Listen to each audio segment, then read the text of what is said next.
yeah, data science means so collecting all the data and according to our wish, we can modify and we can use the data as per our business potential. Absolutely, absolutely. That's right. That's actually short, and that is the right answer. So the science behind data. Okay. The science behind data. What is life science? Science which deals with life, right? Yes. Yes. What Yes. is so what is data science? So the science which deals with data. Now, data can be in different formats. So that is a debatable issue. That is something that we will talk later. But whenever there is data, you are doing anything related to data. Uh, you are trying to interpret it. You are trying to understand what this data is talking about. You're trying to, find some hidden meaning from the data. That is what data science is all about. It will give you that option to do all of that. So this is the biggest one, data science. So same goes for artificial intelligence. So can you tell me what is an artificial intelligence? Instead of us, the machine will be doing on behalf of all human beings. Yeah, absolutely. So, Yes, that is right. So instead of us, machine will do all of our work. So that is artificial intelligence. That means there is an intelligence system that has been created artificially, that is not natural like humans, that has been taught, that has been instructed to do a certain work. That is yeah. artificial intelligence.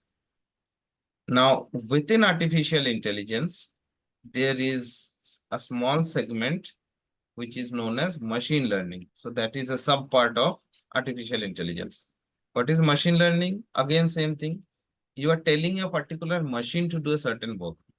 Artificial intelligence does not mean only your computers. It could be anything. Anything which Yes. is doing your work, that is AI.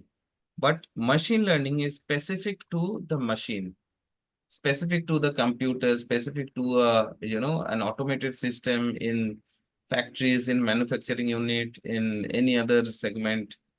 That is machine learning. Now, within machine learning, what we have is Supervised.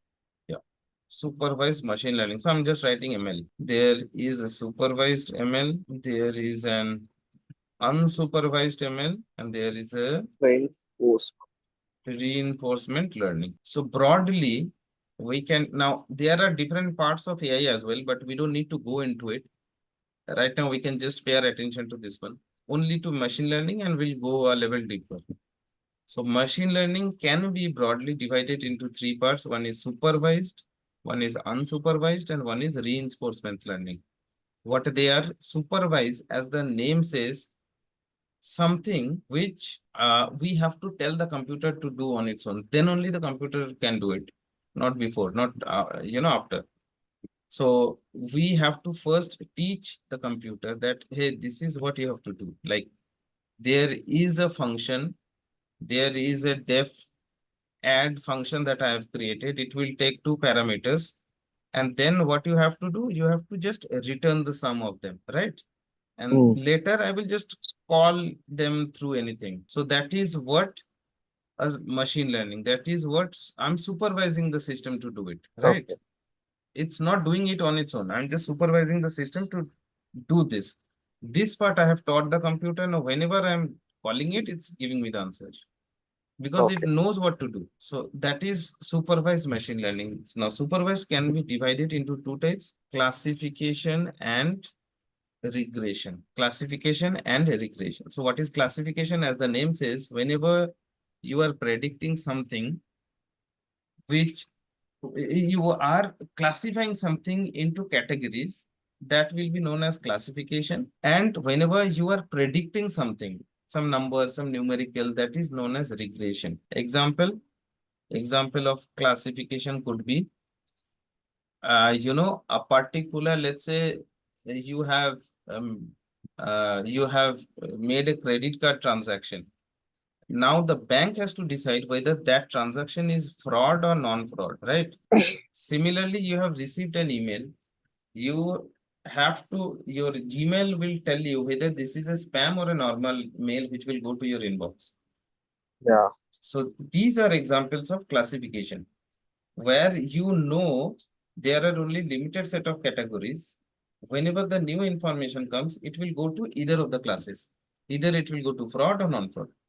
But for regression, this is something which you are predicting, and the outcome could be something from minus infinity to plus infinity, like example of stock exchange.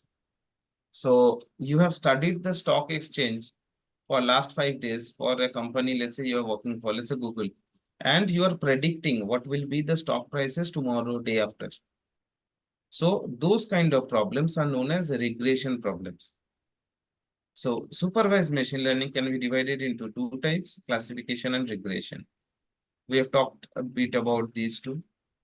Unsupervised machine learning are about things where you are not telling the computer to do. The computer is doing something on its own. How? Like you have a lot of data points. Like example, you have lot of this, let's say, customers. Okay, let's say banking customer. Now you are, based on your, let's say you're working on some loyalty programs that Indian banks also offer, right? If you are a prime customer or non-prime customer, your Lol. discounts will be accordingly, your offers will change accordingly, your interest rates will change accordingly. Correct. So basically creating a bucket and creating a segment where it can put customers together, that will be known as unsupervised machine learning. Example, clustering and segmentation. Cluster and segment both are same thing. It's just taking, let's say there are 100 such banking accounts. So what you did, you just clubbed them into individual buckets, 1, 2, 3. That's it. So you are not predicting whether the new customer is going to be, but you're just clubbing them together. Okay. And reinforcement learning is something that we can ignore because this is something which we'll rarely use, but this is something where this is kind of a mix of these two. For few information, you are, so this would be more like semi-supervised. So the last part is reinforcement learning, which is more of like a semi-supervised. You are not completely teaching, also you are not completely ignoring. It's in the mix, it's in the middle. Like, your recommender system, and there are other things as well. So broadly, machine learning can be divided into these three. We will be paying our attention for these two.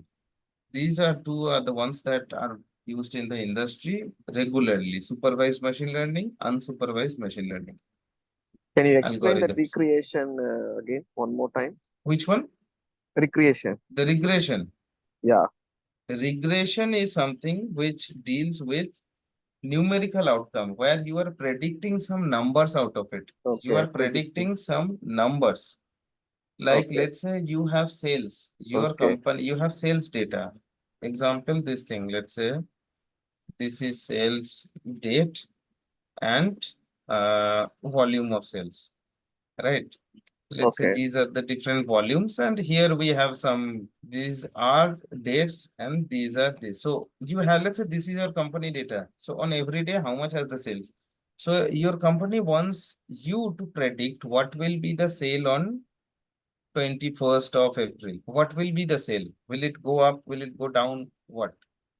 So those kind of problems are known as a regression problem. So in other words, we can say prediction. So we can predict, but today Both we are can. prediction, both are prediction. For classification also you have to predict. Yeah. Prediction remains same, but what type of prediction you are doing? Are you predicting categorical variables or numerical? So classification deals with categorical. Categorical means which is number, which is a character string. And regression means something which is numerical. Just remember that, it will be easy to recall. Okay. Categorical, numerical. Yes. So whenever you are doing any numerical prediction, like this, like the example here, this one, this will be your regression analysis. So you have to understand the relation between, so on every day, how much has been the data. So you can predict what will be the value on the next day. Now this data is pretty simple. Even you can do it on Excel itself. It's really that simple. Let me show you. Yeah. So this is the formula. Y is equal to X is your volume and Y is the value that you're predicting. Now R square is 0.45 means this model is 45% accurate because this data is not real, right? This is dummy data. So let's, if we replace it with, let's say, this will be more accurate. Yeah. Now see, R square is 73. That means 73% accurate. So if your data goes like this, you have to draw a line that touches more or less the points. So you can predict what the new value will be. So here, what you can do, you can predict the new value. What you have to do, you have to just go through the formula. So what is the formula? So 5 point is equal to 1 down to 5.9. Okay, I don't think, let's not go details into it. So this will be anyway a time series model. So that is something else then. But if we, so this is eventually becoming a time series. So if I just 11. Anyway, so we'll see details in later. Okay, so I'll show you in details, but this is more of like a time series data. So we need to add something else also on top of it. We need one more element, one more data element to tell you. So one single will not be able to tell me. If this would have been height and this would have been weight, then this will work perfectly. So number, this is height, this is weight. Now this will work. Oh my God, this looks so bad. So there is no relation. See, that's why, because this is not real data. So if I'll try to do, now it is increasing 35. 0.07, it's still going down. No, it's not working. It's eventually going into the reverse direction. Yeah, this is better. This is better. See, R square is 93. So if I have to predict what the new value is, let's say if I know the height, I can predict the weight. So let's say if my height is 54, I would be able to predict the weight, which is, let's say, what the formula here will be 5.6 into x plus 6.6. So is equal to 5.6 into this value plus 6.6. So if let's say the value is 54, your height, your weight will be this. If it is 32, your weight will be like this. And so on and so forth. So right now this is completely different. So I'll show you in details, Ranjit, how this works. But yeah, understand this is the basic difference between a regression and a categorical.